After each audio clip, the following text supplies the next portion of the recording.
We thank you for making the time to listen to the Recognition and Engagement Crisis. Why is employee engagement declining?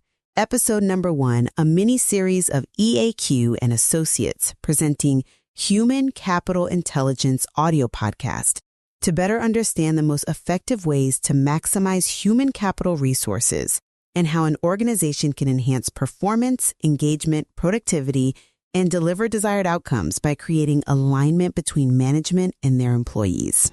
Welcome to the debate. It's really great to be diving into this material today. We've got a lot of ground to cover. We definitely do. Today, we are examining a massive, and I mean massive, structural mismatch in the modern labor market. It's a phenomenon researchers have very accurately termed the Great Renegotiation. We are looking at a landscape where global employee engagement dropped to a staggering 21% by 2024. From the employer's perspective, leadership is basically operating under this pervasive cloud of fear, feeling as though they are paying full price for half the effort. Right, and the workforce is feeling equally disconnected, which makes this entire dynamic incredibly volatile.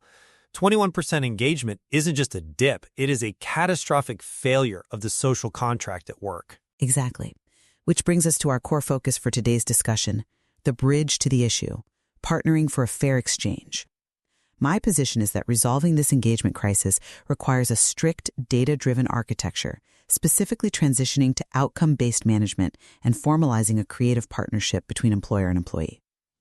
And my position is that any of those structural changes or architectural shifts will ultimately fail unless organizations first address the profound psychological 25-point trust gap and the severe, totally unaddressed burnout occurring among the managers themselves. To ground our discussion today, we are drawing heavily on the frameworks provided by Human Capital Intelligence.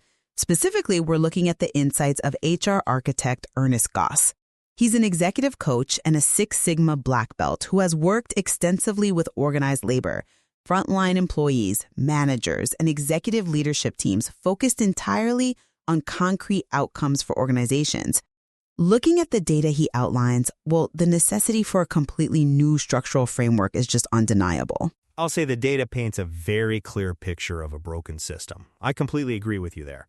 But how we fix it, that's where we diverge. It really does paint a gray picture. Look, we are facing a labor supply gap where demand drastically outpaces the workers willing to supply their labor under outdated conditions. We are looking at 11.3 million open jobs right now. Wow. Yeah, and 40% of workers globally are planning to leave their current roles. We simply cannot rely on the old methods. We have to build what the data calls a creative partnership. It's a structural necessity. A creative partnership sounds great on paper. It really does. But I think we need to define what that actually looks like in practice. Because right now, to be honest, the foundation for any kind of partnership is completely fractured. You can't just mandate a partnership from the C-suite. But in this partnership, transparency acts as a structural trust multiplier. The evidence shows that employees are 4.3 times more likely to trust leaders when the rationale behind decisions is clearly explained. So to me, the solution is modularizing work and shifting definitively to a results-only work environment, or ROE. Okay, but For those unfamiliar with the term, that simply means we stop tracking the hours people sit at their desks and only measure the actual output they deliver. By utilizing clear frameworks such as the Gallup Q12 survey, we can turn traditional task supervisors into outcome-focused coaches. This creates the radical flexibility that the modern workforce is actively demanding. I hear that. But I come at it from a completely different way. The structural shifts you are advocating for, like implementing a results-only work environment or establishing new objective and key result frameworks, they are fundamentally insufficient without first repairing the deep relational damage that exists in the workplace. How can you partner with someone you fundamentally do not trust? You build the trust through the structure. Transparency generates the trust. You don't need a therapy session. You need clear metrics. That assumes the metrics are delivered by a trusted source. Look directly at the Gartner 2024 data, which surveyed over 3,500 employees. When I read these findings, my jaw actually dropped. There is a massive 25-point engagement gap based purely on trust. Right, the trust deficit. Yes. Employees who say they trust their leaders report an engagement score of 83 out of 100. But those who lack that trust, they score a dismal 58. Currently, less than half of employees, only 48%, actually trust their senior leadership right now. That is a massive crisis that a Six Sigma framework doesn't automatically solve. It is a crisis, absolutely, but it is a crisis of outdated management architecture. If the house is falling down, you don't blame the people living in it. You fix the blueprints. I'd argue it's a crisis of human connection. We cannot ignore that 85% of employees feel completely invisible to their supervisors, not just underappreciated, mind you, but invisible. Furthermore, manager engagement has fallen more than any other group to a decade low. Therefore, the foundation of this bridge you mentioned must be relational healing.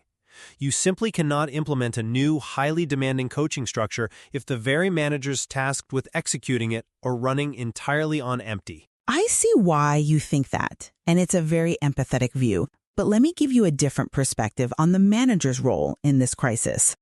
The data clearly dictates that managers drive 70% of the variance in teen engagement. 70%. Because their impact is so mathematically significant, organizations have no choice but to provide them with the structural tools necessary to have outcome-based coaching conversations. You have to force the structure to fix the variance. Wait, but can I pause you right there? You can't just hand a burned-out middle manager a Q12 survey and expect them to magically become an enlightened coach. They don't have the capacity for it. You're treating human beings like they're widgets in a manufacturing plant. And you're leaning too heavily on the psychology while ignoring the math. That is precisely where Ernest Goss's methodology as an HR practitioner becomes so vital.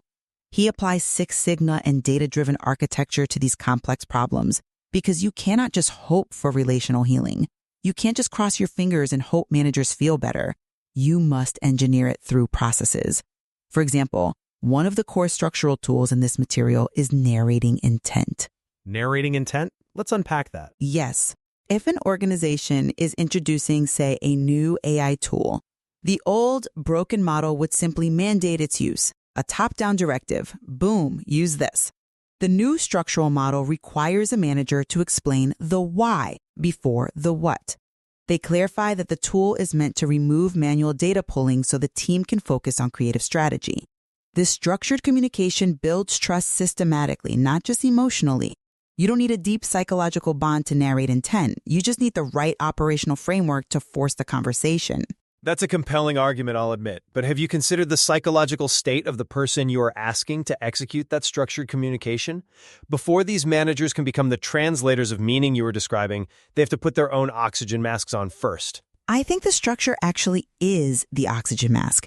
It gives them a script. I respectfully disagree. A script doesn't cure exhaustion. We're looking at a workforce where 41% of people report significant daily stress, and 1 in 4 employees is experiencing frequent, severe burnout. Placing the immense burden of narrating intent and facilitating complex emotional transitions onto managers who are themselves burned out is a recipe for catastrophic failure. A burned-out manager cannot effectively narrate intent because they do not possess the psychological bandwidth to do so authentically. And employees smell inauthenticity a mile away. So what is the prerequisite in your view? If we don't give them the structural script, what do we do? Before we can even discuss outcome-based coaching or Six Sigma frameworks, there must be a period of self-auditing on trust and modeling mindful boundaries. If a manager cannot visibly prioritize their own well-being, perhaps by explicitly stating they are logging off at 5 p.m. to recharge, they cannot give their team the psychological permission to do the same. The relational behavior has to precede the structural rollout. If your manager sends you an email at midnight about a Q12 survey, the framework is dead on arrival. That's an interesting point, though I would frame it differently. The burnout you are describing is exactly why we need the structural shift to radical flexibility, which is enabled by the creative partnership. We cannot separate the burnout from the rigid 9-to-5 architecture that causes it. How does radical flexibility solve the emotional exhaustion of the manager, though? Let's look at the personas the research identifies. We have the do-it-yourselfer, typically aged 25 to 45, and the caregiver, aged 18 to 44. Traditional, rigid employment completely failed these demographics. This failure led to the massive waves of reshuffling and reinventing we see today, where nearly half of job leavers are switching industries entirely. A creative partnership solves this by modularizing work. Right, breaking the work down into outputs rather than hours. Exactly. Think about the caregiver persona. This is someone trying to manage a household while maintaining a career. If that caregiver needs to start their deep work at 9 a.m., pause for family duties in the afternoon, and then jump back online at 8:30 p.m., a results-only work environment allows for that. The employer gets high-level accountability for the final impact, and the employee escapes the toxic micromanagement that causes the very burnout you are highlighting. Radical flexibility gives them the dignity to manage their own lives. It is the ultimate structural fix to the trust deficit. I agree that flexibility is vital, and giving a caregiver the ability to log back on at 8:30 p.m. is a wonderful operational shift. I'm not denying that. But I am not convinced by that line of reasoning as a total solution, because radical flexibility without a foundation of profound relational trust simply devolves into remote isolation. You think measuring their output rather than their time isolates them. That seems counterintuitive. Not when you look at the human element. The data shows that 1 in 5 employees currently reports a profound sense of loneliness. If we just modularize the work and tell people to deliver results whenever they want, we're severing the human connection that gives work its meaning.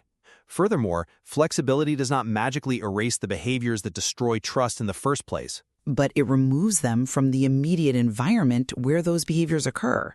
If you aren't in the office, you aren't dealing with the toxic boss hovering over your desk. The psychological impact remains. Whether you're in a cubicle or your living room, the research is highly specific here about what destroys a team. Withholding important information, scapegoating others for leadership decisions, and backtracking on previously made decisions, these specific behaviors reduce trust by 20 to 30%. If an employee is working from their home office, but they know their senior leadership engages in scapegoating, the flexibility of their hours will not mitigate their disengagement. They still feel like a replaceable number on a spreadsheet, just a number that works from home. But that is exactly why the architecture of the creative partnership requires a shift to the 5 pillars of 2026 engagement. We are moving far beyond the old model of engagement, which executives frankly often mistook for happy employees or superficial pizza parties, into treating engagement as a measurable performance lever. I am glad you brought up the 5 pillars, because I think they perfectly illustrate the tension between our two perspectives. Let's unpack them then. The 5 pillars are meaningful work and purpose, supportive leadership, growth and development, recognition, and well-being. To address your concern about isolation and feeling like a number on a spreadsheet, let's look closely at the 4th pillar, the recognition exchange. The idea of formalizing how we appreciate the workforce? Exactly, but doing it with rigorous architecture, not just a pat on the back. The structural fix here is to replace generic, company-wide praise emails with specific, documented feedback directly linked to business impact.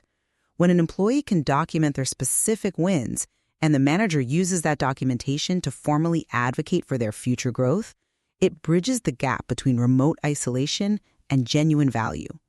The employee is no longer invisible. Their specific contributions are structurally integrated into the company's success metrics. I'm sorry, but I just don't buy that the documentation of wins is the core solution to this crisis. You don't think linking an employee's daily tasks to the overall business impact makes them feel valued? I think compensation and formal recognition are incredibly important, but they are essentially table stakes. They get you in the game. But the true core of the 5 pillars, particularly the pillars of supportive leadership and purpose, relies on deep emotional connection. The data explicitly states that trust increases by a factor of 6.5 when leaders express genuine concern for the issues employees care about most. A factor of 6.5 is massive, I grant you that. It is staggering, and that kind of multiplier isn't achieved through performance management software or a logged win. It is achieved through open forums like town halls or Ask Me Anything sessions where leaders make themselves vulnerable and facilitate a genuine dialogue to identify shared values. It is about an employee feeling that their leader actually cares about them as a human being, not just as a producer of modularized tasks.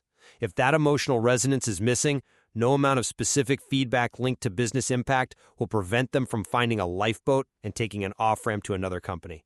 That is a very fair critique. I think we can both agree that whether we approach it through the structural documentation of the recognition exchange or the emotional resonance of vulnerable leadership, engagement must be viewed as a core performance lever. It requires treating the employee as a valued partner rather than a replaceable commodity. Absolutely. The partnership is the bridge. Without it, you just have a standoff. And when this bridge of partnership is successfully applied, the outcomes are truly staggering for everyone involved. Let's synthesize the impacts of getting this right, focusing first on what the employer gains: P&L growth and operational excellence. The business case for engagement is undeniable. Even the skeptics have to admit that. The data here is unequivocal. Highly engaged teams achieve a 23% increase in profitability and a 14 to 18% increase in productivity. We see this manifested in real-world applications within the material. Take the IT hosting company Rackspace, for example.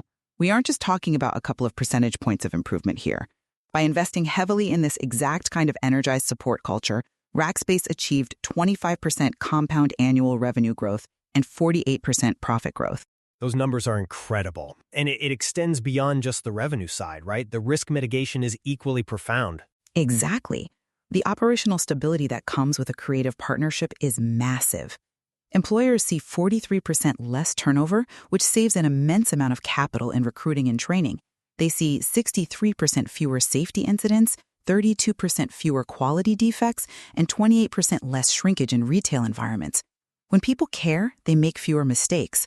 By implementing this structural partnership, the employer fundamentally protects their intellectual property and turns employees into psychological owners of the business. And while the P&L growth is vital for the survival of the organization, we must equally weigh what the employee gains in this scenario. We are talking about a fundamental transition from merely surviving a job to genuinely thriving in their life. It is a complete paradigm shift for the individual. It really is. By participating in this fair exchange, employees see a 70% increase in their likelihood to be thriving in their overall well-being. This directly combats the daily stress and the epidemic of burnout we discussed earlier. When an employee crosses this bridge, their engagement score jumps from that baseline of 58 we talked about all the way up to an 83. That 25-point leap changes the entire culture of a company. It changes their lives. They escape the deep anxiety of the traditional annual review process, replacing it with continuous, grow-focused conversations that future-proof their skills in an evolving marketplace. Most importantly, whether it is the caregiver or the do-it-yourselfer, they gain the autonomy to successfully integrate their professional contributions with their personal lives and caregiving responsibilities. They are finally recognized as mission-driven partners whose well-being is intrinsically linked to the organization's purpose. It is clear that finding multiple perspectives on the human capital intelligence material is essential to understanding and solving the great renegotiation. Without a doubt. The complexity of the problem requires a multifaceted solution. Whether one focuses on the systemic, data-driven architecture of outcome-based management and radical flexibility, or the crucial psychological work of closing the 25-point trust gap and healing manager burnout, the mandate for a new operational reality is absolute.